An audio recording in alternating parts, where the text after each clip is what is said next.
Hi everyone, my name is Julie O'Brien and on behalf of Newry, Mourne and Down District Council and Tourism Northern Ireland, you are very welcome to this recording entitled Creating Your Commercial Plan Through the COVID-19 Crisis.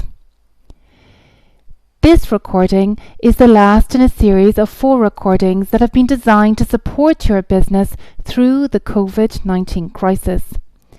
The ultimate aim of these recordings and associated webinar supports is to enable each business in the Visit Mourne destination to create a commercial plan with a clear roadmap so that your business benefits in the short to medium and longer term of the recovery period. It is also the aim that individual businesses within this destination tightly collaborate through their commercial initiatives so that the profile of Destination Visit Mourne is raised through the collective in this extremely compelling area of Ireland. The recording will follow the format of the key topics outlined in this slide. Do remember that there is a live webinar follow-up to this recording that will take place on Tuesday, 9th of June from 10 a.m. to 11:30 a.m. If you would like to submit questions in advance of that webinar, please email those through to the email address shown on this slide before 12 a.m. on Friday, 5th of June. Please note that on this occasion, questions that specifically relate to building your commercial plan will be the focus of the live webinar. With your commercial plan in mind, let's take a look now at what your business needs to think about so that this plan is commercially robust. Before any commercial plan is constructed, a tourism business needs to be crystal clear on the steps required to build revenue. These steps are mapped out on the graphic on this slide. Number 1, this is crucial, the business proposition must be clear. By that we mean that you must be in a position to clearly articulate what your business is about and what services it offers. Imagine someone gives you 2 minutes to define the offering. What would you say? If you find yourself tripping over words, this is a flag to define and refine your communications. Note that customers are looking for experiences that match their needs. But if your communications are unclear, the customer will not be able to see if your business is a match or not for them. When defining your business offering, think also about your business brand. Your brand is a fancy word for the personality of your business. For example, is your business welcoming, quirky, fun, restorative? During the previous recordings and webinars, we have talked about showing your best self and being true to yourself and your brand. So think about this when defining your offering. Do, however, be aware we are living in a complex period at the moment where we need to be careful about how we use certain approaches like humour. Let's move on now to number 2. Define what you have available for sale. If you are an experience or activities company, think about grouping what you have available for sale into general and premium experiences. If you are an accommodation provider, be clear on your services. But remember that customers are interested in connections and stories, so be sure to root your business within the context of its surroundings, community, and destination. Number 3, make sure that your public or retail pricing is in order. This is crucial because all other pricing hooks off the public or retail price. For each price point, bullet point the inclusions so that the offering and value being offered is crystal clear. Number 4, for businesses that engage with indirect sales channels like tour operators or online travel agents, ensure that your buyer pricing, including discounted and commissionable pricing, is clear. Number 5, identify where you would like to sell your services via direct and indirect sales channels. In points number 6 and 7, understand that diverse sales channels, markets, and customer types behave differently, and therefore it is best to understand these behaviours before engagement to maximise conversions. And finally, number 8, understand the importance of collaborating as a community and destination. As we said in a previous webinar, destinations work a little like jigsaw puzzles. The more pieces and the clearer the picture, the more compelling reasons we give customers to travel to our destinations. Now, let's take a look at the tools and opportunities for growing revenue. There are 4 key tools for growing revenue. The first is revenue or demand management. Think about accommodation providers. They often work like airlines, so the price of the room rises or lowers based on demand to drive maximum occupancies. Now let's say I am a brewery or distillery with a visitor attraction. I could consider offering an upsell or a lower price offering during early hours when demand is lower. The second tool is sales. There are 2 key facets to sales. The first is proactive selling. That is where I find a lead and bring that lead to conversion through multiple techniques including relationship building. The second is via reactive sales. Let's say I operate in an adventure company and I have worked on a lead from a German tour operator or a kayaking society in Cork for several months. Then via this lead I get an inquiry. Well, the job is to be excellent on reactive selling and replying efficiently and thoroughly on the day or within 24 hours. Otherwise, that hard-worked lead could go elsewhere. The third tool is marketing. Throughout these webinars, we've discussed many offline and online marketing solutions. Finally, the fourth tool is PR or brand awareness. These are excellent tools for ensuring that customers understand our business story and ethos. They are also excellent tools for reassuring customers. Used well, this tool can also drive customers toward booking services from our business. Let's take a look now at the bottom part of this graphic and the 4 distinct ways we can grow revenue for our business. The first is sales channels. We'll take a look at those again in a moment. The second is markets. In a business, we like to see diverse markets, local, domestic, and global. The third is customer types. Think of a large hotel. It could not possibly survive on weddings alone, so it targets other diverse customers, including corporates, holiday makers, tour series, etc. The final one is tracking. Via the last set of recordings and webinars, you can see that CRM and database management is crucial for identifying opportunities and also for building customer relationships and markets. Here we see a list of some direct and indirect sales channels. Some businesses listening to this recording will know and work with all of these channels. For some, there may be words here that are entirely new to you. And when building a commercial plan, this is an important thing to understand. A business needs to, firstly, know which sales channels are or could potentially be a match for it. The more intimately a business knows how a sales channel functions, the more likely they are to maximize conversions via this sales channel. The same goes for markets and customer types too. This is why it is important to grow revenue in a stepwise manner, learning and building opportunities as you learn and grow. It should be noted that while direct sales channels tend to have no or low associated costs, indirect sales channels are generally subject to discounted rates or commissions. It should, however, be noted that indirect sales channels have high value as they bring the business end customers that it cannot easily reach itself. If you take a look at this picture, you will see 3 diverse customer types. Now think of a receptionist welcoming these customers. Based on instinct, the receptionist is likely to tailor that welcome.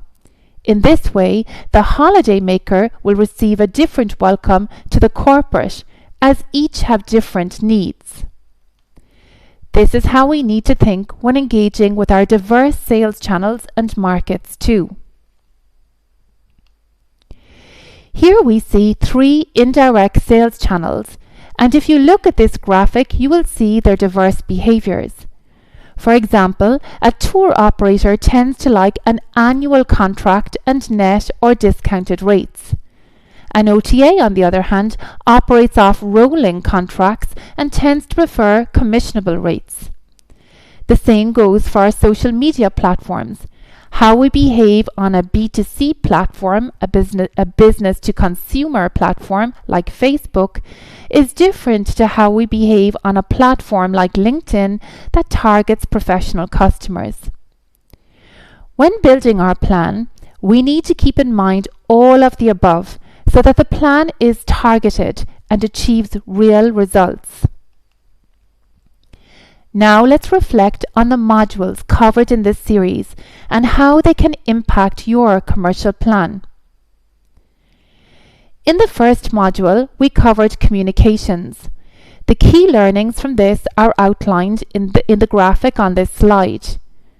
The first, the importance of planning words, tone and timing, particularly at a sensitive time like the current crisis.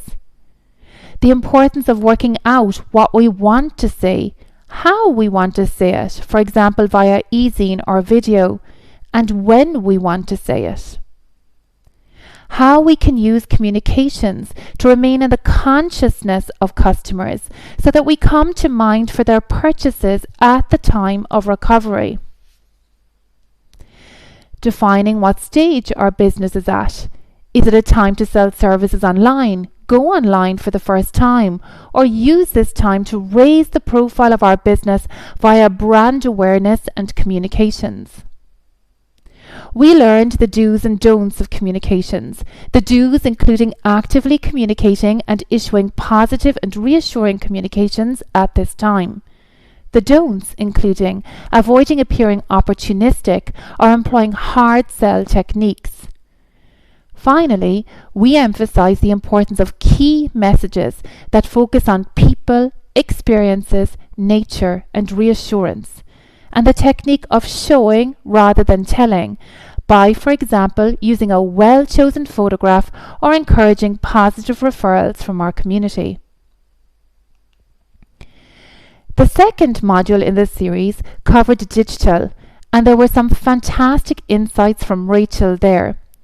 These include understanding the difference in opportunities available via paid, owned and earned digital marketing solutions, the importance of focusing on SEO at this time and how it takes 2 to 3 months to fully reap the benefits of SEO or search engine optimization. So now is the time to start. Understanding the value of PPC, paid marketing, and how to apply that once the market returns to trading. We looked at the potential for some businesses that have never been online to go online. Firstly, raising brand awareness, for example via YouTube, and secondly, moving to paid services, for example via Patreon or Zoom. We looked at the potential of influencer marketing and how finding the right influencer match could raise the profile of your business offering. Finally, we looked at the practicalities of getting digital ready, and for some, there was an interest in producing and editing videos. Through the CRM and database sessions, we learned that without effective tracking and data management, we work in the blind and can easily lose the revenue generation roadmap for our business. We learned how to understand what we need to track by building a profile tree on paper where it is less expensive to make mistakes. For businesses interested in investing in CRM, it is highly recommended to work out what you need to track this way first. Then you will more easily be able to identify a CRM system that matches your needs. We learned the importance of tracking sales channel data and the value of closely monitoring end customer data, particularly for valued repeat customers that can become part of our business family or club. We saw how we can build different kinds of leads and opportunities via diverse platforms, including social media, and how important it is to create meaningful communications that reach out and connect with those leads to encourage bookings. Finally, we learned that CRM solutions can be complex or as simple as a basic Excel sheet. At its essence, good data allows us to plan, grow, and communicate. Finally, we move to the most crucial step in this process and the creation of the commercial plan. We will move on shortly to what a business might include in this plan. But let's take a quick look at the final points a business needs to consider before it does this. Firstly, as we said before, a business needs to assess its know-how. For example, a business might want to grow tour operator business for long-term bookings. However, for now, it knows little about this channel. In that case, I would recommend further learnings. Ask for support in your community. Do some research. Call Newry, Mourne and Down District Council and ask for insights. Secondly, a business needs to assess its resources in terms of human resources, time and finances. There are lots of commercial solutions, but few businesses can crack all at the one time due to strain on resources. Therefore, choose wisely. Pick objectives and actions that fit your know-how and what you know you have the resources to achieve. Build a commercial plan that is mindful of opportunities in the short to medium term, for example via the domestic market, or in the medium to long term, for example via Tourism Ireland Fill Your Heart with Ireland campaign. Build a plan that safeguards your business, that enables revenue generation at the point of recovery, but being careful to avoid aggressive approaches. Remember, the tourism industry is all about the soft sell approach. Remember that your business is not an island. People rarely come to places to do one thing. So please do place your business within the context of the community and destination in your communications. Something we haven't discussed to date is the importance of measurement. Understanding what marketing and sales channels are working, what activity is driving conversions, and determining a return on your investment is all part of the crucial measurement process. Finally, be patient. Learn something new. Use that learning to build opportunities and ensure that you step forward in this way so that you, your business and destination grow accordingly. At the same time, be brave. Don't shy away from learnings. Literally every one of us is learning to live in new ways and to absorb new skills during this crisis. Embrace those learnings so that they benefit your business and destination.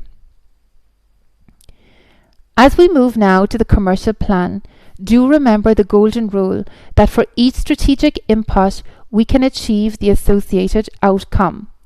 For that reason, please don't think of this plan as yet another thing you have to do.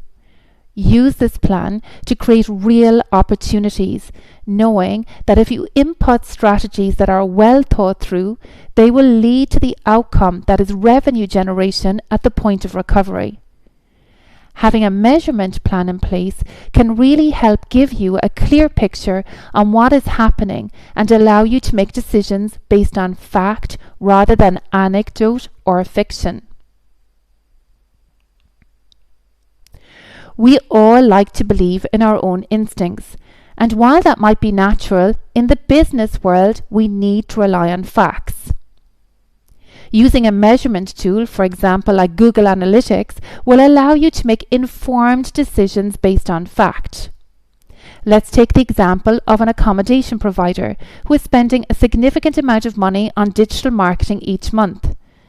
There is so much data available within Google Analytics, but let's focus on 3 sets of data that can help with decision making. Number 1, Track the overall performance of your website by monitoring acquisition metrics such as number of website visitors, as well as behavioral metrics such as bounce rate. Number 2, see which channels are bringing guests to your website by using the acquisition report. This allows you to tell if the channels you are spending money in are bringing traffic to your site. It allows you to adjust your budget accordingly if something is not working. Number 3, track the number of sales you're getting on your website. You can do this by implementing what's known as conversion or goal tracking on your website, or by integrating Google Analytics with your booking system. So let's take a look now at what commercial plan might look like for the following fictional scenario. In slides 17 and 18, we will see that this business has prioritized getting on top of its data management as its first objective. Under this objective, it has set out 4 key actions. Note how each action is numbered. The actions are laid out in bullet point format. Under the who box, the business notes who is responsible for the action. Under the when box, the business notes the deadline or timing for the action. The KPI or outcome box is really important. For most actions, this box should specify the exact outcome the business desires for the associated action. Note how for action 2, the business notes the number of email addresses it wishes to achieve under the KPI box.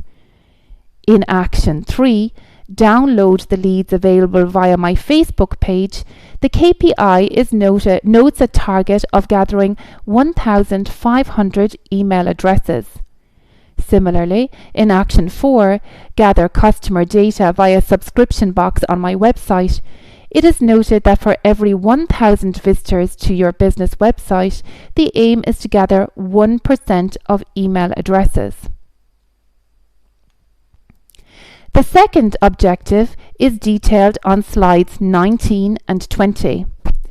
This objective aims to generate actual revenue for August and September. To this end, the customer has created an online campaign entitled #MakeMemories. Through this campaign, the business aims to achieve 100 bookings in August. As part of this objective, the business will also create an e-zine campaign and take the innovative step in Action 3 on slide 19 of reaching out to corporate customers in the local area to promote the staff working in this company. The business has chosen to do this as each corporate company has a high number of employees that can offer a potentially high number of customers for leisure stays. On slides 21 and 22, this business has created an objective to move online for the first time. In Action 1, the business opts to set up a Patreon account with the aim of achieving 500 subscribers in 12 months. In Action 2, the business commits to creating brand awareness via teaser videos on YouTube with the aim of achieving 1,000 subscribers in 12 months. And on the actions go until number 6 on slide 23, fulfilling this objective. Also through Action 3, where the business commits to setting up the newly available service of a Facebook shop. Via this platform, the business aims to establish a 3% conversion rate with the audience over a 12-month period. On the plan continues with objective number 5 on slides 24 and 25, detailing the aim of refining and updating the business digital plan. This business is clearly at an advanced stage in their marketing plans, as Action 1 states that the business would like to use their customer data to create lookalike audiences. This objective includes 4 key actions, from Action 2 that refers to refine keywords from blogs, to Action 3 committing to a Facebook and Instagram campaign, and Action 4 leveraging the benefits of engaging with Newry Mourne Down District Council social platforms. Objective 6 cites the aim of creating business opportunities via collaborations. In Action 1, the business aims to research influencer opportunities that will benefit the business post-COVID-19. Action 2 focuses on collaborations within the destination Visit Mourne. Objective 7 looks to bookings in the longer term via travel trade. Through actions on this slide, the business is looking to explore ways of working through Newry Mourne Down District Council to grow awareness for its business among tour operators. The business also intends to research opportunities via new leads and the ITOA website. Finally, in Objective 8, the business comments on measuring each objective for its associated outcome.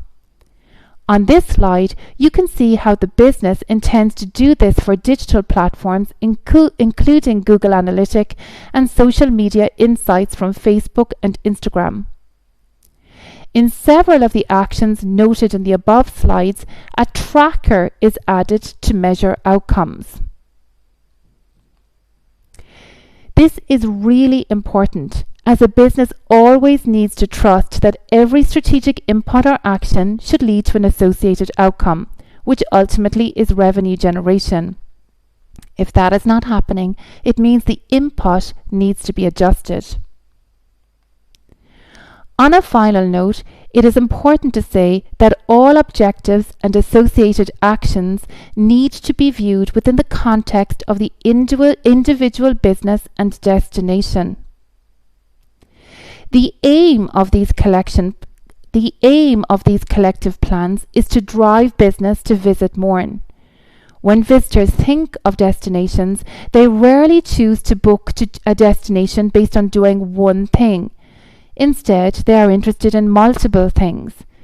So think of your destination like a jigsaw, like we said earlier, or here let's look at it like a chocolate box. Maybe there's a lot to do and see in your destination, but think about it. Does the customer in another county or country understand and know that? Our job in individual and collective destination plans is to make the opportunity clear for the visitor. The visitor then chooses what suits their needs and interests best, which is why lots of choice is important. I am looking forward to seeing you all at the live webinar on Tuesday, 9th of June from 10 a.m. to 11:30 a.m. If you have any particular questions you would like to have addressed at this webinar, do remember to send those through to the address shown on this slide before Friday, 5th of June at 12 noon. Our aim is to make sure that through this series, businesses that have participated achieve a real measured outcome both for the business and the destination. So please be aware that your questions on this occasion are really important. Until then, I wish you the very best.